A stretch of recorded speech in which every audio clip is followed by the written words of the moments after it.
All right, I'm Jake, I'm Colin. My name's Eos. And Jason.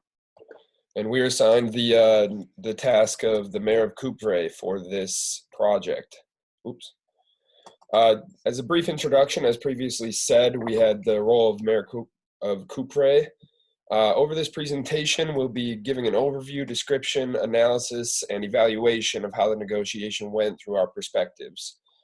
First, we're going to give you a description of what occurred during each of our negotiations from our point of view. After that, we'll go over the analysis of it. We're going to be focusing on the negotiation type we used and why we felt it was best, the style that each of us went into the negotiation with, including why we felt this was the ideal style to follow throughout the negotiation. The challenges of multi-party negotiations and what we all faced. And lastly, we'll cover the strategies we used and provide examples that each group member saw within our negotiations. After providing you with our analysis, we will show you our evaluation. This will include the results of our negotiation along with the potential areas that we see for improvement. I'm going to turn things over to Colin now. Okay, so I'll be going over the description of kind of all of our negotiations and how we thought they went. So there was quite a few commonalities between each of our negotiations. One of the first ones was we all kind of either informally or formally formed a coalition between each of the mayors so that we could figure out interests or commonalities and interests between each of the four mayors. And then once these coalitions had decided on the interests they had, went back to the main group, and each person kind of laid out particularly what they wanted. Really, from here, it was pretty smooth sailing for each of the parties involved. Somehow, it kind of worked out that each party's, lower interest was another party's or a counterpart's higher interest. So it was easy to give concessions, even though, you don't really want to give concessions. But in this case, concessions outweighed what we could have gotten. So that was really a commonality. And then the other point that I wanted to bring up was the only really struggle that people had was the point of contention on the payroll and maybe how much that payroll would be. Yeah, other than that, pretty much everyone was pretty satisfied and it was pretty smooth all the way through. And then I'll turn it over to Jake for the integrative style analysis. Starting on our analysis, one thing we want to touch on is the integrative style. And that's where parties attempt to integrate their interests. And in order to do that, they have to, share their interests with the other parties in order to prioritize. And being so, then they can concede on, lower priority issues. Some strengths of the integrative style can prove to be valuable for a multitude of reasons. In our negotiation, we felt that this was the best style to use. Unlike distributive, integrative is about combining the interests of all the parties involved to achieve a positive outcome for everyone. This ties into the aspect of mutual gains where parties share information to each other to ensure that all will benefit. This type of negotiation is very desirable for our case, especially because an ongoing relationship is important with all the parties involved. One weakness or the opposite of integrative is the distributive style. And this is more so where like one party will essentially basically win the negotiation. It's more of like a fixed pie where, one party's going to end up with more of the pie than the other. You can't really create any more value into it. And the relationship isn't too important with distributive. So that's also, a big factor in why this was integrative as well. So some things that we all saw during our negotiations was, we knew that using an integrative style would be the best route to take here. We all knew that it'd be beneficial to, kind of add pieces to the pie and add value, creating more things to negotiate for all parties. We viewed this as like a win-win situation because, it worked out well as all parties in the end were happy with the results. We were all able to concede on lower, priority issues that were, not of importance to us, but very important to, the government and to Mouse as well. Moving on, we're going to talk about the collaborative style. So for the collaborative style, it is style of us using this negotiation, and also called problem-solving style. The collaborative style most likely to happen when there is a high concern for own and others' interests.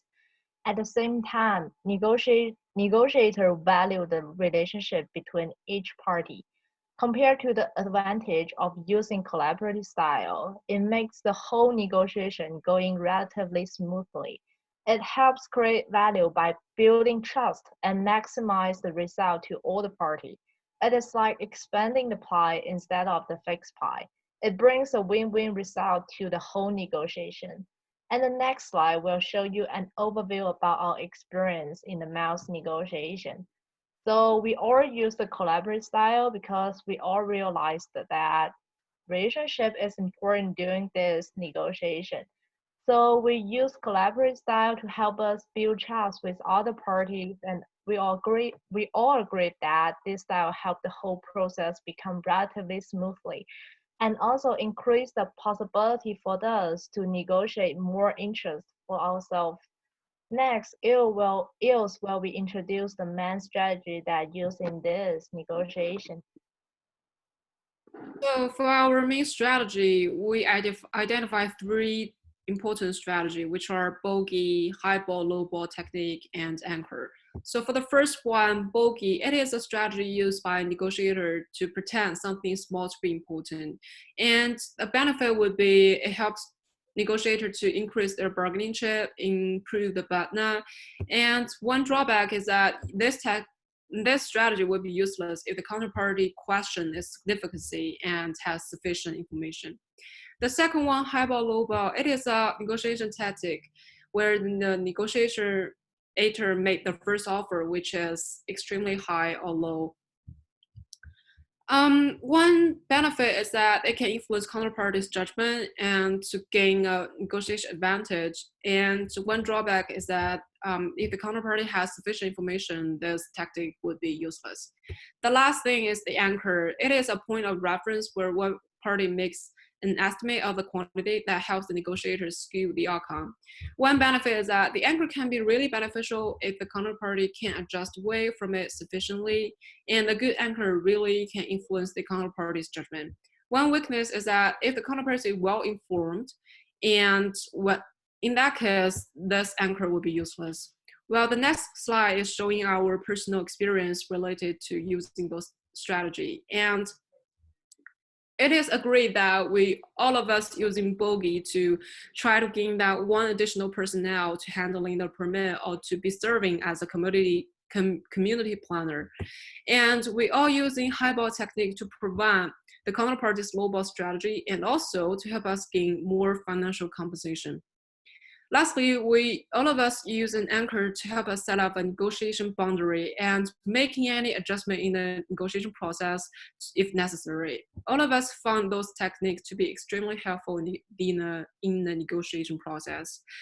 Next, Colin will talk about the challenges with multi-party negotiations.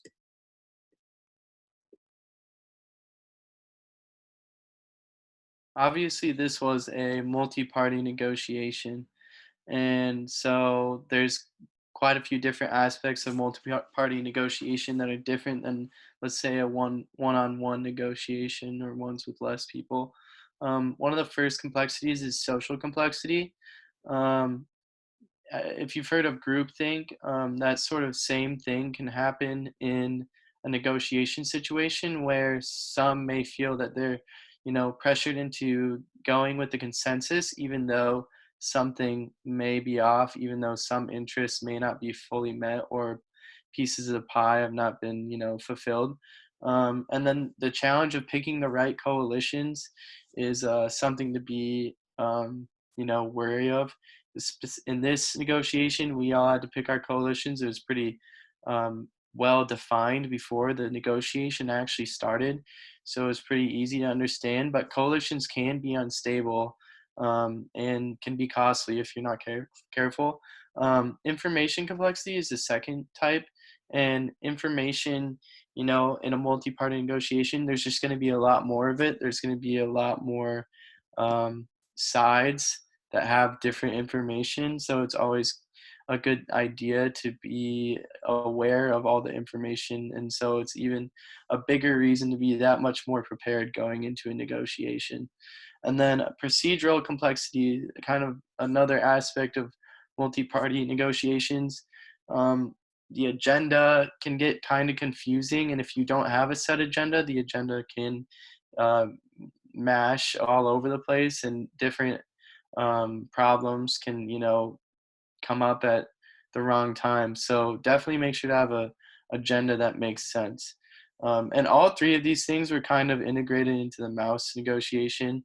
One of the things that we kind of struggled with was, all of us kind of struggled with, was we all had a coalition informally or formally with the others, but one thing that was challenging was that, we were friends with with the other mayors, but we also had to be foes, in which, we were trying to get the most money for each of our own individual towns. So that's one thing that was kind of challenging. And next, I'll turn it over for evaluation.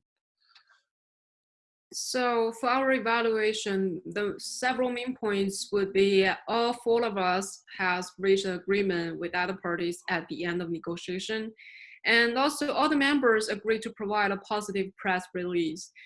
It's just each member receive different amounts of financial compensation. Some accept the upfront payment, while the other accept the payment as a payroll tax format. And the rates of that payroll tax also different between each member.